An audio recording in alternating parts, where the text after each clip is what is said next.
ಎಲ್ಲರಿಗೂ ನಮಸ್ಕಾರ. Welcome back to ಎಜುಕೆ ಕನ್ನಡ ಯೂಟ್ಯೂಬ್ ಚಾನಲ್. ಇವಾಗ ರೀಸೆಂಟಾಗಿ SSLC ಎಕ್ಸಾಮ್ದೇನೋ ರಿಸಲ್ಟ್ ಬಂತು. ಅದಾದ ನಂತರ ವಿದ್ಯಾರ್ಥಿಗಳು ಕಾಯ್ತಾ ಇರ್ತೀರ ನೆಕ್ಸ್ಟ್ PUCಗೆ ಅಡ್ಮಿಷನ್ ಆಗಬೇಕು ಅಂತ ಹೇಳಿ. ಯಾವ ಕೋರ್ಸನ್ನು ತಗೋಬೇಕು ಅಂದರೆ ಸೈನ್ಸಾ, ಆರ್ಟ್ಸಾ, ಕಾಮರ್ಸಾ ಅದನ್ನು ಸಹ ನೀವು ಆಲ್ರೆಡಿ ಡಿಸೈಡ್ ಮಾಡಿಕೊಂಡು ಅಡ್ಮಿಷನ್ ಆಗಲಿಕ್ಕೆ ಅಂತ ಹೇಳಿ ಕಾಯ್ತಾ ಇರ್ತೀರಾ. ಇವಾಗ ನಿಮಗೆ ಗುಡ್ ನ್ಯೂಸ್ ಅಂತಲೇ ಹೇಳ್ಬೋದು. ಏನಪ್ಪ ಅಂತಂದರೆ ಫಸ್ಟ್ PUCಗೆ ಅಡ್ಮಿಷನ್ ಪ್ರಾರಂಭ ಆಗ್ತಿದೆ. ಅದಲ್ಲದೆ ಯಾವತ್ತಿಂದ ಕಾಲೇಜಸ್ಸು ಕ್ಲಾಸಸ್ ಎಲ್ಲ ಶುರುವಾಗುತ್ತೆ ಅಂತಲೂ ಸಹ ಅಫಿಷಿಯಲಿ ಡೇಟನ್ನು ಕೊಟ್ಟಿದ್ದಾರೆ. ಸೊ ಮತ್ತೆ ಆಗ್ತಡ ಅಡ್ಮಿಷನ್ ಆಗಲಿಕ್ಕೆ ಯಾವುದೆಲ್ಲ ಡಾಕ್ಯುಮೆಂಟ್ಸ್ ಬೇಕು, ಯಾವತ್ತಿಂದ ಕಾಲೇಜು ಸ್ಟಾರ್ಟ್ ಆಗುತ್ತೆ ಅಂತ ಹೇಳಿ ಈ ವಿಡಿಯೋದಲ್ಲಿ ವಿಷಯವನ್ನು ತಿಳಿಸ್ಕೊಡ್ತಾ ಇದ್ದೀನಿ. ವಿಡಿಯೋನ ಸ್ಕಿಪ್ ಮಾಡ್ದೇ ಪೂರ್ತಿಯಾಗಿ ಕೊನೆವರೆಗೂ ನೋಡಿ. ಹಾಗೆ ನೀವಿನ್ನ ನಮ್ಮ ಚಾನಲನ್ನು ಸಬ್ಸ್ಕ್ರೈಬ್ ಮಾಡಿಲ್ಲ ಅಂತಂದರೆ ಪ್ಲೀಸ್ ಸಬ್ಸ್ಕ್ರೈಬ್ ಮಾಡಿ. ಹಾಗೆ ಪಕ್ಕದಲ್ಲಿರುವಂತಹ ಬೆಲ್ಲೈಕನ್ನ ಪ್ರೆಸ್ ಮಾಡಿ. ಬನ್ನಿ ವಿಡಿಯೋನ ಸ್ಟಾರ್ಟ್ ಮಾಡೋಣ.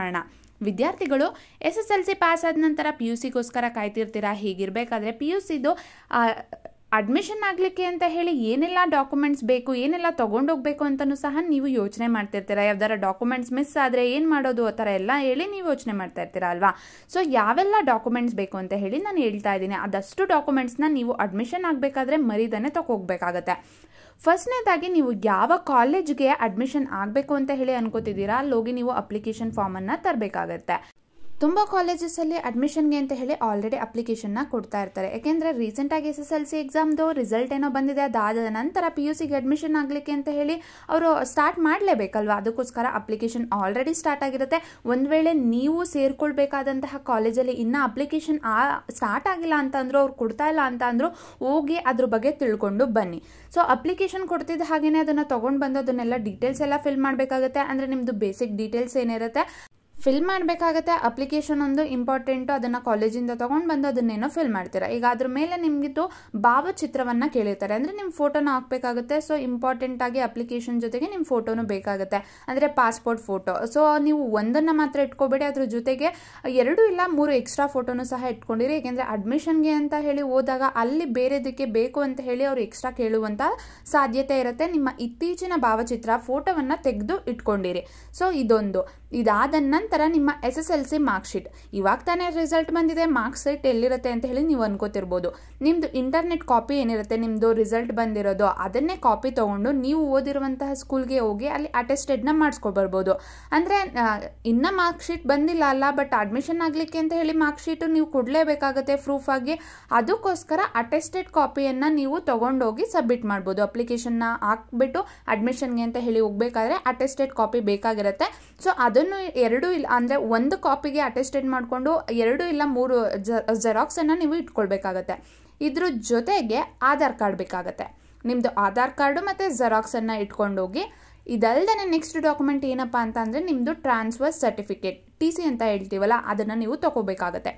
ಸೊ ಇದು ಇಂಪಾರ್ಟೆಂಟಾಗಿ ಇರಬೇಕಾದಂಥ ಒನ್ ಆಫ್ ದಿ ಡಾಕ್ಯುಮೆಂಟ್ ಅಂತಲೇ ಹೇಳ್ಬೋದು. ಇದನ್ನು ನೀವು SSLC ಯಾವ ಸ್ಕೂಲಲ್ಲಿ ಓದಿರ್ತೀರ ಅಲ್ಲಿ ಹೋಗಿ ತೊಗೊಳ್ಬೇಕಾಗತ್ತೆ.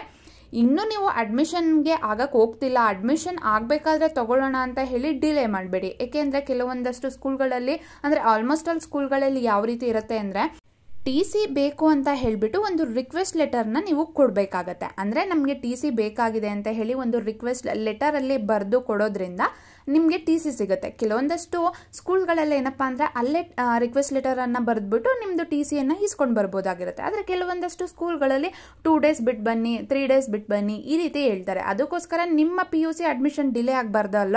ಸೊ ಬೇಕಾದಂಥ ಡಾಕ್ಯುಮೆಂಟ್ಸ್ನ ಇವಾಗಲೇ ರೆಡಿ ಮಾಡ್ಕೊಳ್ಳೋಕ್ಕೋಸ್ಕರ TC ಏನಿರುತ್ತೆ ನಿಮ್ಮ ಸ್ಕೂಲ್ಗೆ ಹೋಗಿ ಅದನ್ನು ಸಹ ಕಲೆಕ್ಟ್ ಮಾಡಿ ಇಟ್ಕೊಂಡಿರಿ. ಆ TC ಕೊಡಬೇಕಾದ್ರೆ ಅದರಲ್ಲೂ ನಿಮಗೆ ಫೋಟೋ ಕೇಳ್ತಾರೆ. ಸೊ ಮರಿದಾನೆ ಫೋಟೋವನ್ನು ತೊಗೊಂಡು ಹೋಗಿ. ಮತ್ತು ಇನ್ನೂ ಇಂಪಾರ್ಟೆಂಟ್ ಆಗಿರುವಂಥ ಡಾಕ್ಯುಮೆಂಟ್ ಏನಪ್ಪ ಅಂತ ಅಂದರೆ ಕ್ಯಾಸ್ಟ್ ಆ್ಯಂಡ್ ಇನ್ಕಮ್ ಸರ್ಟಿಫಿಕೇಟ್. ನೀವು ಅಡ್ಮಿಷನ್ ಆಗಬೇಕಾದ್ರೆ ಕ್ಯಾಸ್ಟ್ ಆ್ಯಂಡ್ ಇನ್ಕಮ್ ಸರ್ಟಿಫಿಕೇಟ್ನ ಡೆಫಿನೆಟ್ ಆಗಿ ಸಬ್ಮಿಟ್ ಮಾಡಬೇಕಾಗತ್ತೆ. ಅಕಸ್ಮಾತ್ ನೀವೇನಾದರೂ ಇನ್ನೂ ಕ್ಯಾಸ್ಟ್ ಆ್ಯಂಡ್ ಇನ್ಕಮ್ ಸರ್ಟಿಫಿಕೇಟ್ ಮಾಡಿಸ್ಕೊಂಡಿಲ್ಲ ಅಂತಂದರೂ ಈ ಕೂಡಲೇ ಮಾಡಿಸ್ಲಿಕ್ಕೆ ಅಂತ ಹೇಳಿ ಹೋಗಿ. ಏಕೆಂದರೆ ಕ್ಯಾಸ್ಟ್ ಆ್ಯಂಡ್ ಇನ್ಕಮ್ ಸರ್ಟಿಫಿಕೇಟ್ ನೀವು ಮಾಡಿಸೋಕೆ ಅಂತ ಹೇಳಿ ಕೊಟ್ಟಾದ್ಮೇಲೆ ಇಲ್ಲ ಅಂತಂದರೂ 1 ವೀಕ್ ಇಲ್ಲ 10 ಡೇಸ್ ಆಗುತ್ತೆ ಅಂತ ಹೇಳಿ ಹೇಳ್ತಾರೆ. ಅದಕ್ಕೋಸ್ಕರ ನಿಮ್ಮ ಹತ್ರ ಏನಾದರೂ ಕ್ಯಾಸ್ಟ್ ಇನ್ಕಮ್ ಸರ್ಟಿಫಿಕೇಟ್ ಇಲ್ಲ ಅಂತಂದರೆ ಈ ಕೂಡಲೇ ಹೋಗಿ ಅದನ್ನು ಸಹ ಮಾಡಿಸ್ಕೊಳ್ಳಿ. ಸೊ ಇಲ್ಲಿವರೆಗೆ ನಾನು ಇಷ್ಟೆಲ್ಲ ಡಾಕ್ಯುಮೆಂಟ್ಸ್ ಹೇಳಿದೆ ಅಂತ ಅಂದರೆ ಅಪ್ಲಿಕೇಶನ್ ಫಾರ್ಮ್ ಬೇಕು, ಫೋಟೋ ಬೇಕು, ಮತ್ತು ನಿಮ್ಮದು SSLC ಮಾರ್ಕ್ಶೀಟ್ ಬೇಕು, ಆಧಾರ್ ಕಾರ್ಡ್ ಬೇಕು, ಮತ್ತು ಕ್ಯಾಸ್ಟ್ ಆ್ಯಂಡ್ ಇನ್ಕಮ್ ಸರ್ಟಿಫಿಕೇಟ್ ಬೇಕು ಅಂತ ಹೇಳಿ ಇದಿಷ್ಟು ಹೇಳಿದೆ. ಇದಲ್ಲದೆ ನಿಮ್ಮದು ಪಾಸ್ಬುಕ್ದು, ಬ್ಯಾಂಕ್ ಪಾಸ್ಬುಕ್ದು ಜೆರಾಕ್ಸ್ನ ಕೇಳ್ಬೋದು, ರೇಷನ್ ಕಾರ್ಡ್ನ ಕೇಳ್ಬೋದು. ಸೊ ಇದನ್ನು ನಿಮಗೆ ಎಕ್ಸ್ಟ್ರಾ ಡಾಕ್ಯುಮೆಂಟ್ ಅಂತ ಹೇಳಿ ಜೆರಾಕ್ಸನ್ನು ಇಟ್ಕೊಂಡಿರಿ. ಸೊ ಇದಿಷ್ಟು ಡಾಕ್ಯುಮೆಂಟು ಇಂಪಾರ್ಟೆಂಟಾಗಿ ನಿಮ್ಮ ಹತ್ರ ಇರಬೇಕು. ಸೊ ಈ ಕೂಡಲೇ ನೀವು ಯಾವ ಕಾಲೇಜ್ಗೆ ಸೇರ್ಕೊಳ್ಬೇಕು ಅಂತ ಹೇಳಿ ಅನ್ಕೋತಿದ್ದೀರಾ ಆ ಕಾಲೇಜ್ ಬಗ್ಗೆನೂ ಸಹ ಡೀಟೇಲ್ಸ್ ಎಲ್ಲನೂ ಕಲೆಕ್ಟ್ ಮಾಡ್ಕೊಳ್ಳಿ, ವಿಚಾರಿಸ್ಕೊಳ್ಳಿ.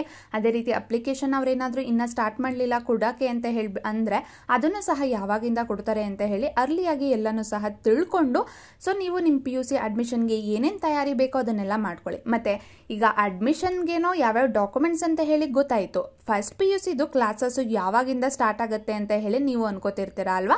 ಫಸ್ಟ್ PUCದು ತರಗತಿಗಳು ಬಂದು ಜೂನ್ 1ನೇ ತಾರೀಕಿಂದ ಸ್ಟಾರ್ಟ್ ಆಗುತ್ತೆ ಅಂತ ಹೇಳಿ ಮಾಹಿತಿಯನ್ನು ತಿಳಿಸಿದ್ದಾರೆ. ಹೀಗಿರಬೇಕಾದ್ರೆ ಅಡ್ಮಿಷನ್ ಆಗಿ ಅದಾದಮೇಲೆ ಕಾಲೇಜ್ಗೆ ನೀವು ತುಂಬ ಎಕ್ಸೈಟ್ ಆಗಿರ್ತೀರಾ ಹೋಗೋಕೆ ಅಂತ ಹೇಳಿ. SSLCಯನ್ನು ಮುಗಿಸಿ ನಾನು ಕಾಲೇಜ್ಗೆ ಹೋಗ್ತಾ ಇದ್ದೀನಿ ಅನ್ನೋ ಎಕ್ಸೈಟ್ಮೆಂಟು ನಿಮ್ಗೆ ಇದ್ದೇ ಇರುತ್ತೆ ಅಲ್ವಾ.